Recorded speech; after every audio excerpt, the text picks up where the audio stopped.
There are people who, the moment they walk into a room, change the atmosphere entirely. It's not always about what they say or how much they know, but about how they feel to be around. They carry confidence like a quiet armor, not loud, but unmistakably present. And the truth is, that kind of confidence is rarely something people are born with. More often, it's the result of an inner battle, won after many silent personal wars. Confidence isn't the absence of fear, it's the refusal to be controlled by it. It's not about arrogance or pretending to know it all. In fact, truly confident people are usually the ones most willing to say, "I don't know," because they understand that self-worth isn't tied to being perfect. Self-confidence begins in the shadows, in moments unseen. It's built slowly, brick by brick, when someone chooses to keep going despite doubt. It grows when they keep a promise to themselves, no matter how small. And it strengthens every time they act in alignment with who they are, not who the world says they should be. Tony Robbins, one of the most recognized voices in personal development, emphasizes a core truth.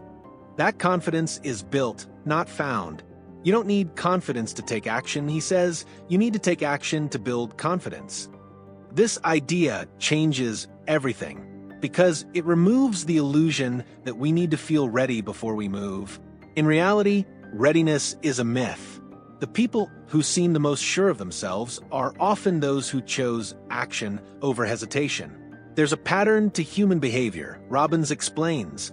Emotion creates motion, and motion, in turn, fuels emotion. So, what does that mean for confidence? It means you don't have to wait until you feel brave. You simply have to move as if you are. Over time, your brain starts to follow the body's lead. He calls this state management, the ability to consciously shift how you feel through physical movement, breath, and focus. Robbins often demonstrates this in his seminars. Someone enters the stage filled with anxiety, shoulders slumped, voice trembling. But with guided movement, strong posture, energized breath, focus on empowering beliefs, their energy transforms. Not because the fear disappeared, but because they grew bigger than the fear. This is the truth. Confidence is a decision. One made not once, but every single day. Yet, it's not just about how one stands or speaks. It's also about what they focus on. Where focus goes, energy flows. A person constantly fixated on their flaws will magnify them. A person who searches for what's strong will strengthen it. So, ask, what am I focusing on? Too often, the mind drifts toward comparison, toward what others have, how others look, what others do better. But comparison is the thief of joy and the enemy of confidence. Robbins teaches that progress equals happiness. If a person can see themselves growing, even slightly, confidence naturally begins to rise. The key is to measure progress against your past, not someone else's highlight reel. Another critical pillar is meaning. Robbins is famous for saying, "Nothing in life has any meaning except the meaning we give it." In other words, an event itself is neutral. It's the story we attach that gives it power. Consider two people who both fail in business. One says, "I'm a failure. I'll never succeed." The other says, "I've learned what doesn't work. I'm closer to the answer." The same situation, two different meanings, two entirely different lives. Confidence grows in the space between stimulus and response, in that small moment when we decide the story. Will we be the victim or the author? It's also worth mentioning the power of standards. Robbins emphasizes that the quality of your life is a reflection of the standards you hold for yourself. If a person's standard is to speak up, to show up, to follow through, they begin to see themselves as someone worthy of respect. And when you respect yourself, confidence follows naturally. But there's another truth, often overlooked. Confidence also requires compassion. Not perfectionism, not endless criticism, but self-understanding.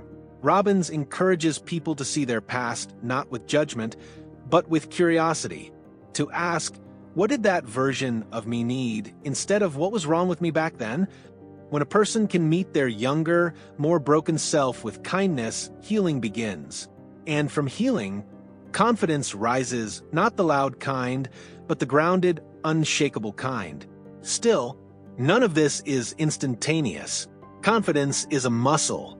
It needs daily work, daily attention. Robbins suggests building rituals, morning routines that prime the mind and body for success. Whether it's journaling, cold showers, incantations, or gratitude practice, rituals anchor the identity. They remind the mind, this is who I am becoming. And one of the most underrated habits? Keeping your word. Robbins states clearly, when you consistently do what you say you'll do, your brain begins to trust you. And when your brain trusts you, you trust yourself. Many people think confidence will come after success, but the truth is flipped. Success often comes after confidence. Not the fake kind, the real kind. The kind built from years of inner work, late-night self-doubt, and a relentless refusal to quit. Sometimes, the smallest acts are the most powerful. Speaking up in a meeting, applying for a job, choosing to be vulnerable with someone. These aren't minor things. They are the very training ground where confidence is built. And let's not forget, environment matters. Who you surround yourself with can either water your confidence or drain it dry. Robbins insists that proximity is power. If you spend time with people who doubt, belittle, or discourage you, their voice becomes your inner critic. But if you're around those who challenge, uplift, and push you, they become your mirror. And that reflection, it can change your life. Ultimately, confidence is not a destination. It's not a trait. It's a relationship between who you are, who you were, and who you're becoming. Robbins teaches that the greatest gift you can give yourself is not a goal or an achievement, but a new standard for what you accept in your life. So take a breath, straighten your spine, speak to yourself with power, and remember, you don't have to feel brave to act brave. You don't have to have all the answers. You just need to decide. Decide that your past does not define your future. Decide that your voice matters, that your dreams are worth chasing, that you, as you are now, are enough to begin. There will be moments when doubt returns. That's normal. That's human. But each time you move forward anyway, you're telling your brain, I am capable. And eventually, the world will believe it too. Because confidence is not built in the spotlight.